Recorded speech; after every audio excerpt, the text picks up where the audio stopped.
তেলেঙ্গানা রাজ্যপাল হিসেবে দায়িত্বভার গ্রহণ করতে যাওয়ার আগে ত্রিপুরেশ্বরী মায়ের কাছ থেকে আশীর্বাদ নিলেন সস্ত্রীক জিষ্ণু দেববর্মন। ভাবী রাজ্যপালকে মায়ের মন্দিরে স্বাগত জানান রাজ্য সরকারের অর্থমন্ত্রী প্রণজিৎ সিংহ রায় এবং দুই বিধায়ক অভিষেক দেবরায় ও জিতেন্দ্র মজুমদার।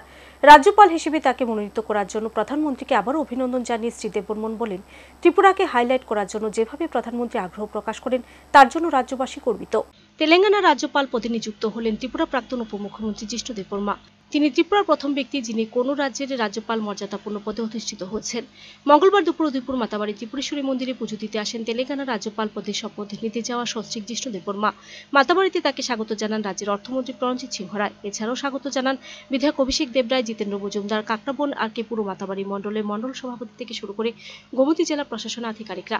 মাতাবাড়িতে পৌঁছে তিনি সোজা চলে যান ত্রিপুরেশ্বরী মায়ের মন্দিরে। সেখানে গিয়ে মায়ের উদ্দেশ্যে পুজো দেন তেলেঙ্গানা নতুন রাজ্যপাল জিষ্ণু দেববর্মা। সাথে ছিলেন ওনার সহধর্মিনী। মায়ের উদ্দেশ্যে পূজার্চনা করে মন্দির পরিক্রমা করেন রাজ্যপাল। পরে মন্দিরের পাশে থাকা মহাদেব মন্দিরে গিয়ে পুজো দেন তিনি। কথা বলেন অর্থমন্ত্রীর সাথে মাতাবাড়ি প্রসাদ প্রকল্প নিয়ে। পাশাপাশি খোঁজখবর নেন রাজ্য সরকারের বিভিন্ন উন্নয়ন সংক্রান্ত কাজে।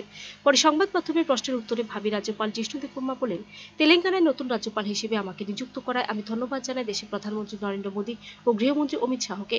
এই প্রথম ত্রিপুরা থেকে রাজ্যপাল নিযুক্ত হয়েছে বহিরাজ্যে, যা এই রাজ্যের জন্য খুবই গর্বের। বিগত সময়ে ত্রিপুরা রাজ্যকে অন্যান্য রাজ্যে কখনো তার পরিচিতি লাভ করেনি। আগে ত্রিপুরাকে মানুষ আসামি রাজ্য হিসেবে জানত, কিন্তু বর্তমান সরকার তাকে গোটা দেশের কাছে পরিচিতি লাভ করে দিয়েছে।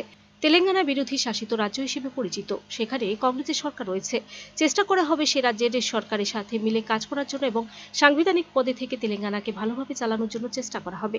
পাশাপাশি তিনি বলেন, পশ্চিমবঙ্গের রাজ্যপালের সাথে সে রাজ্যের রাজ্য সরকার যেভাবে প্রতিনিয়ত বাকবিতণ্ডায় জড়িয়ে থাকছে তা কখনো কাম্য নয়।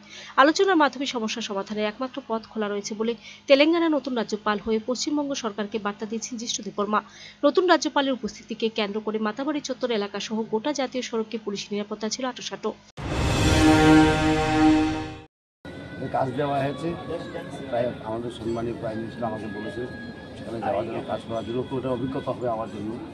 আর ত্রিপুরার জন্য উনি প্রথমবার এই ত্রিপুরার লোক এই যে রাজ্যপাল হচ্ছেন বাইরে গিয়ে, ওটা গর্বের বিষয় আমার জন্য নয়, ত্রিপুরার জন্য। এবং প্রাইম মিনিস্টারকে আমরা ধন্যবাদ জানাই, এবং হোম মিনিস্টার প্রেসিডেন্ট অফ ইন্ডিয়াকে আমরা ধন্যবাদ জানাই ত্রিপুরার মানুষের পক্ষ থেকে। এবং ওনারা ত্রিপুরাকে পরিচয় করে দিয়েছে স্যার ভারতবর্ষে। এখন ত্রিপুরার নাম কিন্তু সবখানে আছে, মাতা ত্রিপুরা সুন্দরীর নাম, ঠিক না? এবং পদ্মশ্রী অর্জনে পেয়েছেন, এখন গভর্নরও হয়ে গেছে। সুতরাং ত্রিপুরার নাম এখন কেউ জানা নাই না। আমরা যখন যুবক ছিলাম ত্রিপুরা কোথায় বললে আমরা আসামে বলতাম। এখন ত্রিপুরা বললে ত্রিপুরাই জানে মানুষ, ঠিক? মোদিজির কৃতিত্ব। তেলেঙ্গানা বাসীদের জন্য কি চাইলেন আজকের দিনে? যে জায়গায় আপনাকে রাজ্যপাল করা হয়েছে, আমরা ডেমোক্রেসিতে সবখানে একখানে শাসন, একরকম পার্টি শাসন করতে হবে, চাইলেন না তো, ঠিক না? যে ভারতবর্ষ এরকমই বিভিন্ন কালচার, বিভিন্ন সরকার, বিভিন্ন পদ্ধতি, সেটাই তো ডেমোক্রেসি না? এটা কি বলে democracy? Video report search India.